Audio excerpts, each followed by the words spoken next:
Shalom Ibu Bapak yang terkasih dalam Tuhan. Saat-saat ini menjadi momen penting buat kita untuk mengenang kembali satu rangkaian peristiwa penyelamatan yang Tuhan berikan dan nyatakan di dalam Yesus Kristus.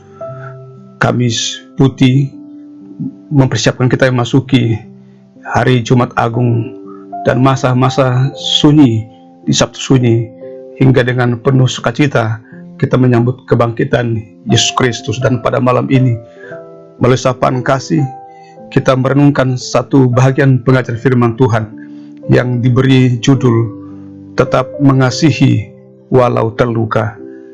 Diambil dari Injil Yohanes pasal 13 ayat 4-5 mengatakan, lalu bangunlah Yesus dan menenggalkan jubahnya.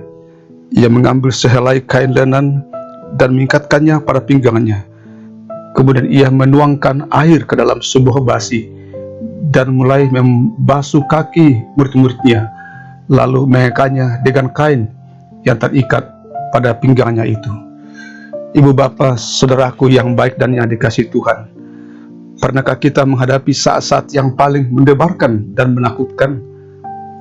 Beberapa orang menyatakan bahwa saat itu adalah ketika mereka menghadapi vonis pengadilan.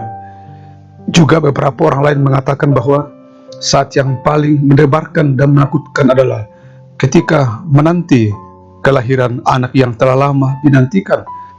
Dan beberapa pula orang mengatakan bahwa saat itu adalah saat ketika mendampingi kematian seseorang yang kita cintai.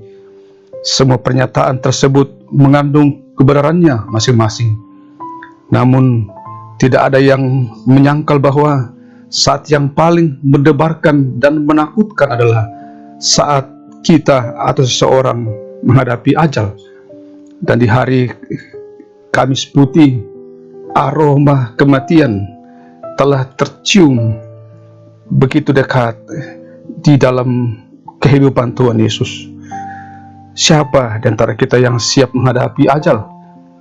Bila seseorang tahu kapan ia akan dieksekusi mati, ia laksana menghadapi hari-hari yang sangat panjang, menyakitkan dan menakutkan.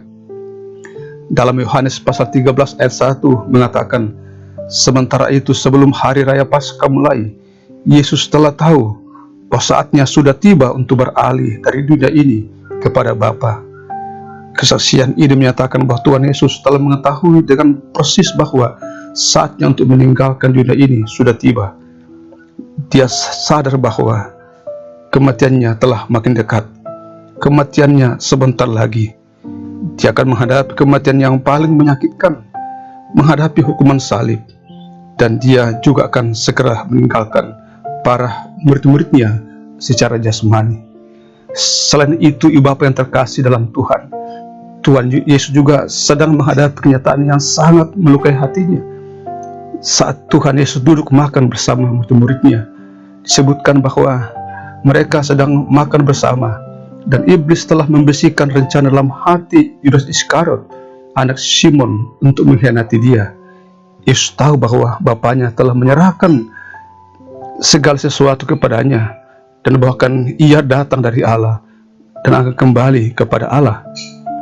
Dalam hal ini kita menjumpai sebuah pernyataan bahwa Yesus tahu, ia tahu akan hal itu, ia tahu tentang kematiannya, dan ia tahu juga kalau ada salah seorang murid yang dikasihinya yang menjadi pelaku yang digerakkan oleh iblis untuk mengkhianatinya. Saudaraku yang baik dan yang dikasihi Tuhan, tapi apa yang penting kita pelajari dari kisah yang sulit ini? Yesus tetap mengungkapkan kasih-Nya, namun sungguh menyentuh hati apa yang Yesus lakukan. Dikatakan ia lalu bangun dan menanggalkan jubahnya. Ia mengambil sehelai kain lenan dan mengikatkannya pada pinggangnya. Kemudian ia menuangkannya ke dalam air, lalu kemudian membasuh kaki murid-muridnya. Menjelang kematiannya yang telah dia ketahui, dia juga mengetahui siapa yang akan mengkhianatinya. Tapi justru Tuhan Yesus memberikan ungkapan kasih dengan cara yang spektakuler.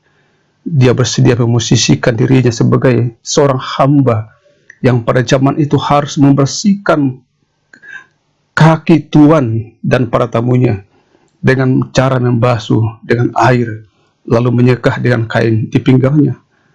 Untuk melakukan hal ini, Tuhan Yesus harus bersedia berlutut, menempatkan dirinya di bawah kaki para muridnya, dan membasuh kaki dengan air, serta menyekanya dengan kain yang terikat di pinggangnya.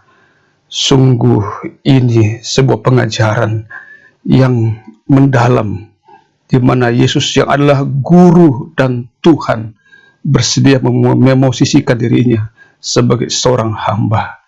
Dan apa yang Yesus katakan tentang hal itu?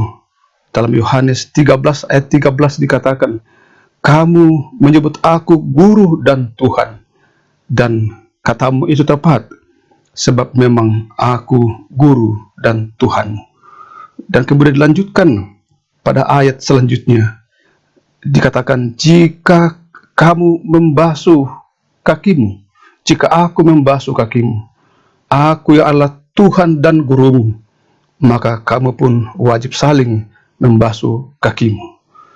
Inilah yang ditelankan Yesus kepada kita. Tidak memosisikan diri sebagai yang dilayani, tapi melayani. Rela melakukan sesuatu yang begitu penting. Dan saatnya juga dalam keluarga kita, mari kita saling membasuh kaki, saling memaafkan satu sama lain, melayani. Itulah teladan yang Yesus ajarkan, yang pada saat ini atau pada malam ini kita kenangkan, kita rayakan melalui ibadah perayaan Kamis Putih. Tetap mengasihi walau terluka. Seringkali luka-luka itu terjadi justru dari orang-orang yang terdekat dengan kita. Mungkin itu suami kita, mungkin itu istri kita, anak-anak dan cucu orang tua kita, kakak dan adik kita. Di sini, di malam ini, kita belajar kepada Yesus tentang spiritualitas Yesus yang tetap mengasihi walau terluka.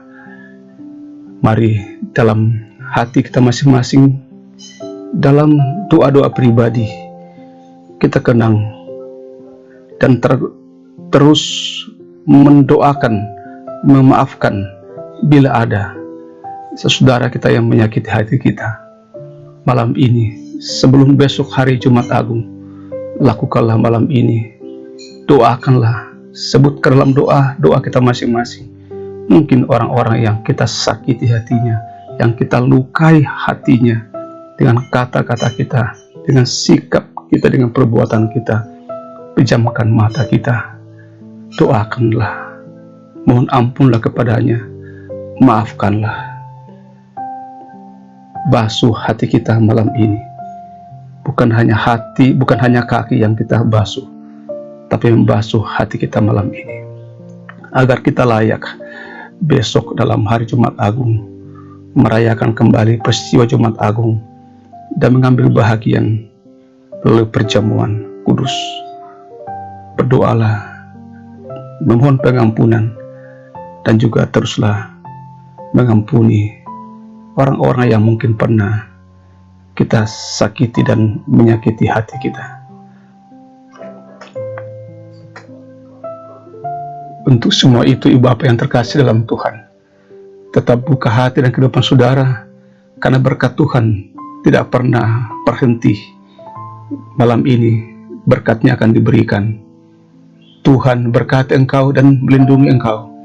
Tuhan menyinari engkau dengan wajahnya dan memberi engkau kasih karunia. Tuhan menghadapkan wajahnya kepadamu dan memberi engkau damai sejahtera. Demikian sapaan kasih dan ketukan cinta Tuhan malam ini. Soli Deo Gloria. Selamat ibadah Kamis Putih.